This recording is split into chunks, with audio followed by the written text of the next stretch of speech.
ಆಕಾಶವಾಣಿ ಪ್ರದೇಶ ಸಮಾಚಾರ ಓದುತ್ತಿರುವವರು ವಿವೇಕಾದಿತ್ಯ ಕನಿಯಾಲ.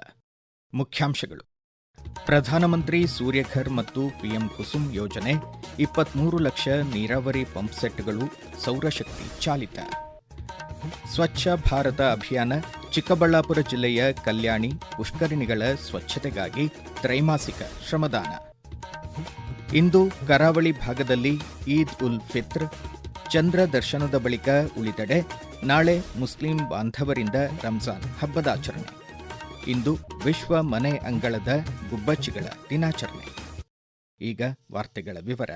ಆತ್ಮನಿರ್ಭರ ಭಾರತ ಪ್ರಕಲ್ಪದ ಭಾಗವಾಗಿ ಪ್ರಧಾನಮಂತ್ರಿ ಸೂರ್ಯಘರ್ ಮತ್ತು ಪಿಎಂ ಕುಸುಮ್ ಯೋಜನೆಗಳ ಅಡಿ 23 ಲಕ್ಷ ನೀರಾವರಿ ಪಂಪ್ಸೆಟ್ಗಳು ಸೌರಶಕ್ತಿ ಚಾಲಿತವಾಗಿ ಪರಿವರ್ತನೆಗೊಂಡಿವೆ ಎಂದು ಕೇಂದ್ರ ನವ ಹಾಗೂ ನವೀಕರಿಸಬಹುದಾದ ಇಂಧನಗಳ ಖಾತೆ ಸಚಿವ ಪ್ರಹ್ಲಾದ್ ಜೋಶಿ ತಿಳಿಸಿದ್ದಾರೆ.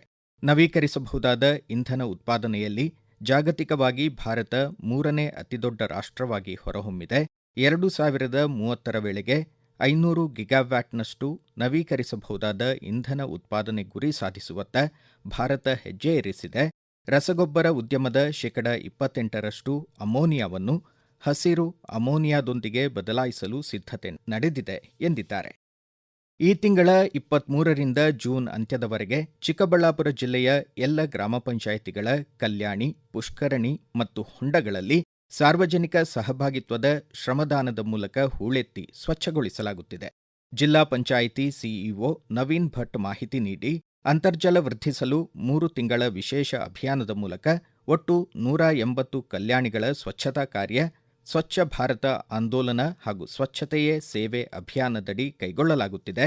ರಾಷ್ಟ್ರೀಯ ಸೇವಾ ಯೋಜನೆ ಸ್ವಯಂ ಸೇವಕರು, ಎನ್ಸಿಸಿ ಕೆಡೆಟ್ಗಳು ಸೇರಿದಂತೆ ವಿವಿಧ ಮಹಾವಿದ್ಯಾಲಯಗಳ ವಿದ್ಯಾರ್ಥಿಗಳು ಸ್ಥಳೀಯ ಸಮುದಾಯ ಹಾಗೂ ಸ್ವಚ್ಛತಾ ಸೇನಾನಿಗಳೊಂದಿಗೆ ಕೈಜೋಡಿಸಲಿದ್ದಾರೆ ಎಂದರು. ಬಿರು ಬೇಸಿಗೆ ಹಿನ್ನೆಲೆ ವನ್ಯಜೀವಿಗಳಿಗೆ ನೀರಿನ ಕೊರತೆ ಉಂಟಾಗದಂತೆ ತಾತ್ಕಾಲಿಕ ಜಲಗುಂಡಿಗಳನ್ನು ರೂಪಿಸಿ ನೀರಿನ ಲಭ್ಯತೆ ಮತ್ತು ಸತತ ನಿರ್ವಹಣೆ ಖಾತ್ರಿಪಡಿಸುವಂತೆ ಅರಣ್ಯ ಖಾತೆ ಸಚಿವ ಈಶ್ವರ್ ಖಂಡ್ರೆ ಅರಣ್ಯ ಇಲಾಖೆ ಅಧಿಕಾರಿಗಳಿಗೆ ಸೂಚಿಸಿದ್ದಾರೆ. ಎಕ್ಸ್ ಮಾಧ್ಯಮದಲ್ಲಿ ಈ ಮಾಹಿತಿ ನೀಡಿ, ಸಮುದಾಯದ ಸಹಭಾಗಿತ್ವದಲ್ಲಿ ವನ್ಯಜೀವಿಗಳ ಸಂರಕ್ಷಣೆಗೆ ಬಲ ತುಂಬುವುದು ತಮ್ಮ ಸಂಕಲ್ಪ ಎಂದಿದ್ದಾರೆ. ಬಾಗಲಕೋಟೆ ವಿಧಾನಸಭಾ ಕ್ಷೇತ್ರದಿಂದ ಬಿಜೆಪಿ ಅಭ್ಯರ್ಥಿಯಾಗಿ ವೀರಭದ್ರಯ್ಯ ಚರಂತಿಮಠ್ ಹಾಗೂ ದಾವಣಗೆರೆ ದಕ್ಷಿಣ ವಿಧಾನಸಭಾ ಕ್ಷೇತ್ರದಿಂದ ಟಿ ಶ್ರೀನಿವಾಸ ದಾಸಕರಿಯಪ್ಪ ಸ್ಪರ್ಧಿಸಲಿದ್ದಾರೆ. ಬಿಜೆಪಿ ರಾಷ್ಟ್ರೀಯ ಅಧ್ಯಕ್ಷ ನಿತಿನ್ ನವೀನ್ ಅಧ್ಯಕ್ಷತೆಯಲ್ಲಿ ಜರುಗಿದ ಪಕ್ಷದ ಕೇಂದ್ರ ಚುನಾವಣಾ ಸಮಿತಿ ಸಭೆ ಅಭ್ಯರ್ಥಿಗಳ ಹೆಸರನ್ನು ಪ್ರಕಟಿಸಿದೆ. ಬಾಗಲಕೋಟೆ ವಿಧಾನಸಭಾ ಕ್ಷೇತ್ರದ ಉಪಚುನಾವಣೆ ಹಿನ್ನೆಲೆ ಚುನಾವಣೆಯ ವೀಕ್ಷಕ ಪಾರುಲ್ ಪಟವಾರಿ ಭದ್ರತಾ ಕೊಠಡಿ ಹಾಗೂ ಮತ ಎಣಿಕೆ ಕೇಂದ್ರವನ್ನು ಪರಿಶೀಲಿಸಿದರು. ಜಿಲ್ಲಾ ಚುನಾವಣಾಧಿಕಾರಿ ಸಂಗಪ್ಪ ಚುನಾವಣೆಗೆ ಸಂಬಂಧಿಸಿ ಕೈಗೊಳ್ಳಲಾದ ಅಗತ್ಯ ಸಿದ್ಧತೆಗಳ ಕುರಿತು ಮಾಹಿತಿ ನೀಡಿದರು. ನವನಗರದ ಪ್ರಥಮ ದರ್ಜೆ ಕಾಲೇಜಿನ ಮಸ್ಟರಿಂಗ್ ಮತ್ತು ಡಿಮಸ್ಟರಿಂಗ್ ಕೇಂದ್ರಕ್ಕೆ ಅವರು ಭೇಟಿ ನೀಡಿದರು. ಬಾಗಲಕೋಟೆ ಜಿಲ್ಲೆ ನಾಯನೇಗಲಿ ತನಿಖಾ ಠಾಣೆಯಲ್ಲಿ ತಪಾಸಣೆ ವೇಳೆ ದಾಖಲೆಗಳಿಲ್ಲದೆ ಸಾಗಿಸುತ್ತಿದ್ದ 15,50,000 ರೂಪಾಯಿ ಅಧಿಕಾರಿಗಳು ಜಪ್ತಿ ಮಾಡಿದ್ದಾರೆ. ಬಬಲೇಶ್ವರದಿಂದ ಕುಷ್ಟಗಿ ಕಡೆಗೆ ತೆರಳುತ್ತಿದ್ದ ಕಾರನ್ನು ತಡೆದು ಪರಿಶೀಲಿಸಿದ ಸಂದರ್ಭದಲ್ಲಿ ಉಪಚುನಾವಣೆ ನೀತಿ ಸಂಹಿತೆ ಉಲ್ಲಂಘನೆ ಹಿನ್ನೆಲೆ ವಶಪಡಿಸಿಕೊಳ್ಳಲಾಗಿದೆ ಎಂದು ಅಧಿಕಾರಿಗಳು ಮಾಹಿತಿ ನೀಡಿದ್ದಾರೆ. ಈಗ ಪ್ರಕಟಣೆ, ನಂತರ ಪ್ರದೇಶ ಸಮಾಚಾರ ಮುಂದುವರಿಯುವುದು.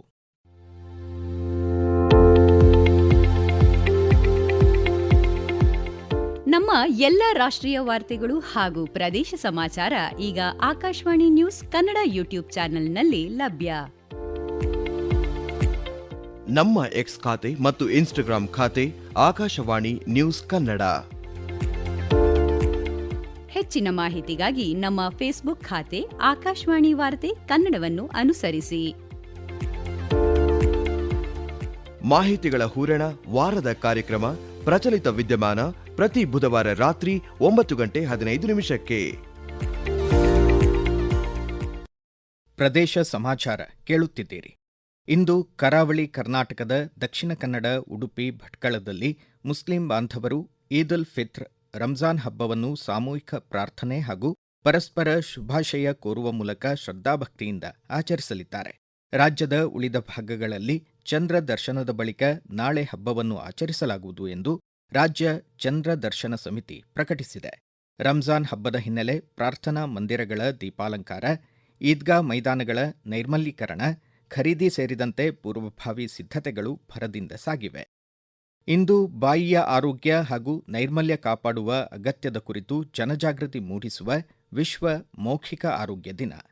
ಸಂತಸದ ಮುಖ, ಸಂತೋಷದ ಜೀವನ ಎಂಬ ಧ್ಯೇಯದೊಂದಿಗೆ ಶ್ರೀಸಾಮಾನ್ಯರು ತಮ್ಮ ಬಾಯಿ ಆರೋಗ್ಯವನ್ನು ಖಚಿತಪಡಿಸಿಕೊಳ್ಳಲು ಸಕಾಲಿಕ ಪರೀಕ್ಷೆ, ತಜ್ಞರ ಮಾರ್ಗದರ್ಶನ ಹಾಗೂ ಚಿಕಿತ್ಸೆ, ಆರೈಕೆ ಪಡೆಯುವಂತೆ ಅರಿವು ಮೂಡಿಸುವ ದಿನ.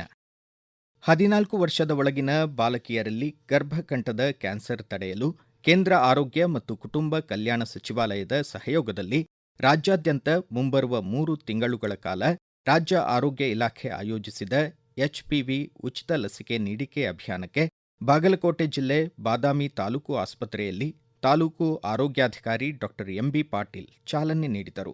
ಬಾಲಕಿಯರಿಗೆ ಮುಂಜಾಗ್ರತಾ ಕ್ರಮವಾಗಿ ಪಾಲಕರು HPV ಲಸಿಕೆ ಹಾಕಿಸುವಂತೆ ಅವರು ಮನವಿ ಮಾಡಿದರು.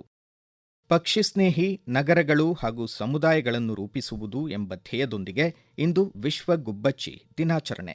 ಪರಿಸರ ವ್ಯವಸ್ಥೆಯ ಆರೋಗ್ಯ ಸೂಚಕ ಮನೆ ಅಂಗಳದ ಗುಬ್ಬಚ್ಚಿಗಳ ಸಂರಕ್ಷಣೆ ಕುರಿತು ಜನಜಾಗೃತಿ ಮೂಡಿಸುವ ದಿನ. 2010ರಿಂದ ಪ್ರತಿ ವರ್ಷ ಮಾರ್ಚ್ 20ರಂದು ಆಚರಿಸಲಾಗುವ ಗುಬ್ಬಚ್ಚಿ ದಿನದ ವಿಶೇಷತೆ ಕುರಿತು ಪ್ರದೇಶ ಸಮಾಚಾರಕ್ಕಾಗಿ ಮಾಹಿತಿ ನೀಡಿದ್ದಾರೆ ಧಾರವಾಡದ ನೇಚರ್ ರಿಸರ್ಚ್ ಸೆಂಟರ್ ಕಾರ್ಯಾಧ್ಯಕ್ಷ PV ಹಿರೇಮಠ್. ವಿಶ್ವ ಗುಬ್ಬಚ್ಚಿ ದಿನವನ್ನು ಪ್ರತಿ ವರ್ಷ ಮಾರ್ಚ್ 20ರಂದು ಆಚರಿಸಲಾಗುತ್ತದೆ. ಕ್ಷೀಣಿಸುತ್ತಿರುವ ಗುಬ್ಬಚ್ಚಿ ಸಂಕುಲದ ಬಗ್ಗೆ ಜಾಗೃತಿ ಮೂಡಿಸಲು ಮತ್ತು ಅವುಗಳ ಸಂರಕ್ಷಣೆಯ ಮಹತ್ವವನ್ನು ಸಾರಲು ಈ ದಿನವನ್ನು ಮೀಸಲಿಡಲಾಗಿದೆ. ನಗರೀಕರಣ ಹಾಗೂ ಮೊಬೈಲ್ ಟವರ್ ವಿಕಿರಣ ಮತ್ತು ಆಹಾರದ ಕೊರತೆಯಿಂದ ಕಣ್ಮರೆಯಾಗುತ್ತಿರುವ ಗುಬ್ಬಚ್ಚಿಗಳನ್ನು ರಕ್ಷಿಸುವುದು ಪ್ರಮುಖವಾದ ಉದ್ದೇಶ. ಅವು ಪರಿಸರ ಸಮತೋಲನ ಕಾಪಾಡುವಲ್ಲಿ ಕೂಡ ಬಹಳ ಮಹತ್ವದ ಪಾತ್ರವನ್ನು ವಹಿಸುತ್ತದೆ. ನೇಚರ್ ರಿಸರ್ಚ್ ಸೆಂಟರ್ ಹಾಗೂ ನೇಚರ್ ಫಸ್ಟ್ ಇಕೋಲಜಿ ವತಿಯಿಂದ ಪ್ರತಿ ವರ್ಷ ಗುಬ್ಬಚ್ಚಿಗಳಿಗೆ ನೀರು ಮತ್ತು ಆಹಾರವನ್ನು ಒದಗಿಸಲು ಉಚಿತವಾಗಿ ನಾವು ಮಣ್ಣಿನ ಪಾತ್ರೆಗಳನ್ನು ನೀಡುತ್ತೇವೆ. ಇದರಿಂದ ಜನರಲ್ಲಿ ಜಾಗೃತಿ ಮೂಡಿಸುವುದರ ಜೊತೆಗೆ ಪಕ್ಷಿಗಳ ಸಂಕುಲವನ್ನು ವೃದ್ಧಿಗೊಳಿಸುವುದು ನಮ್ಮ ಪ್ರಮುಖ ಉದ್ದೇಶ ಆಗಿದೆ. ಅಷ್ಟೇ ಅಲ್ಲ, ಮನೆಗಳಲ್ಲಿ ಗುಬ್ಬಚ್ಚಿಗಳಿಗೆ ಬೇಕಾಗುವ ಆಹಾರದ ಗಿಡಗಳನ್ನು ಹಚ್ಚುವುದು, ಬೆಳೆಸುವುದು ಹಾಗೂ ಗುಬ್ಬಚ್ಚಿಗಳಿಗೆ ನೀರು, ಆಹಾರ ಸದಾ ದೊರಕುವಂತೆ ಮಾಡುವುದು ನಮ್ಮ ನಿಮ್ಮೆಲ್ಲರ ಕರ್ತವ್ಯವಾಗಿದೆ. ಕಳಸಾ ಬಂಡೂರಿ ನಾಲಾ ಜೋಡಣೆಗೆ ಮಹದಾಯಿ ನದಿ ತಿರುವು ಯೋಜನೆ, ಆಲಮಟ್ಟಿ ಅಣೆಕಟ್ಟೆ ಎತ್ತರ ಹೆಚ್ಚಳ ಸೇರಿದಂತೆ ರಾಜ್ಯದ ನೀರಾವರಿ ಯೋಜನೆಗಳಿಗೆ ಕೇಂದ್ರದಿಂದ ಅಗತ್ಯ ನೆರವು ಕೋರಿ ಪ್ರಧಾನಮಂತ್ರಿ ಬಳಿಗೆ ಸರ್ವಪಕ್ಷ ನಿಯೋಗದಲ್ಲಿ ತೆರಳಿ ಮನವಿ ಮಾಡುವುದಾಗಿ ಉಪಮುಖ್ಯಮಂತ್ರಿ ಡಿಕೆ ಶಿವಕುಮಾರ್ ತಿಳಿಸಿದ್ದಾರೆ. ಬೆಂಗಳೂರಿನಲ್ಲಿ ಮಾತನಾಡಿದ ಅವರು, ಆಲಮಟ್ಟಿ ಅಣೆಕಟ್ಟೆ ಎತ್ತರ ಹೆಚ್ಚಿಸುವ ಪ್ರಕ್ರಿಯೆ ಮುಂದುವರಿಸಲು ಯಾವುದೇ ಅಡ್ಡಿ ಇಲ್ಲ ಎಂದು ರಾಜ್ಯದ ಪರ ನ್ಯಾಯವಾದಿಗಳು ಹೊಸದಿಲ್ಲಿಯಲ್ಲಿ ನಡೆದ ರಾಜ್ಯವನ್ನು ಪ್ರತಿನಿಧಿಸುವ ಸಂಸದರೊಂದಿಗಿನ ಸಮಾಲೋಚನಾ ಸಭೆಯಲ್ಲಿ ಸ್ಪಷ್ಟಪಡಿಸಿದ್ದಾಗಿ ನುಡಿದರು. ಬಾಗಲಕೋಟೆ ಜಿಲ್ಲೆ ಬಾದಾಮಿ ತಾಲೂಕು ಎಂಡಿಗೇರಿ ಗ್ರಾಮದಲ್ಲಿ ಸುರಿದ ಆಲಿಕಲ್ಲು ಮಳೆಗೆ ಹುಸೇನ್ ಸಾಬ್ ಬಾಂಗದ್ ಅವರ 25ಕ್ಕೂ ಹೆಚ್ಚು ಕುರಿ, ಆಡುಗಳು ಸಾವನ್ನಪ್ಪಿದ ಘಟನೆ ವರದಿಯಾಗಿದೆ. ಗದಗ ಜಿಲ್ಲೆಯಲ್ಲಿ ಸುರಿದ ಮಳೆಯಿಂದಾಗಿ ಹೂವುಗಳ ಕೊಯ್ಲು ಕಾರ್ಯ ಸ್ಥಗಿತಗೊಂಡಿದೆ. ಮಾರುಕಟ್ಟೆಯಲ್ಲಿ ಹೂವುಗಳ ಕೊರತೆ ಸಾಲು ಹಬ್ಬಗಳ ಹಿನ್ನೆಲೆ ದರ ಏರಿಕೆಗೆ ಕಾರಣವಾಗಿದೆ. ಜಿಲ್ಲೆಯ ಲಕ್ಕುಂಡಿ, ಕದಂಪೂರ್, ಪಾಪನಾಶಿ ಸೇರಿದಂತೆ ಹಲವು ಗ್ರಾಮಗಳಲ್ಲಿ ಹೂವುಗಳ ಕೃಷಿಕಾರರು ಮಳೆಯಿಂದಾಗಿ ತೀವ್ರ ಹಾನಿಗೆ ಈಡಾಕಿದ್ದಾರೆ. ತಾಕುಗಳಲ್ಲಿ ತೇವಾಂಶ ಹೆಚ್ಚಿ ಹೂವುಗಳ ಗುಣಮಟ್ಟ ಕುಸಿದಿದೆ. ಗದಗ್ ಹೂವಿನ ಮಾರುಕಟ್ಟೆಯಿಂದ ಗೋವಾ, ಮಹಾರಾಷ್ಟ್ರ ಸೇರಿದಂತೆ ಹೊರ ರಾಜ್ಯಗಳಿಗೆ ಸಾಗಣೆ ಕಡಿಮೆಯಾಗಿದೆ.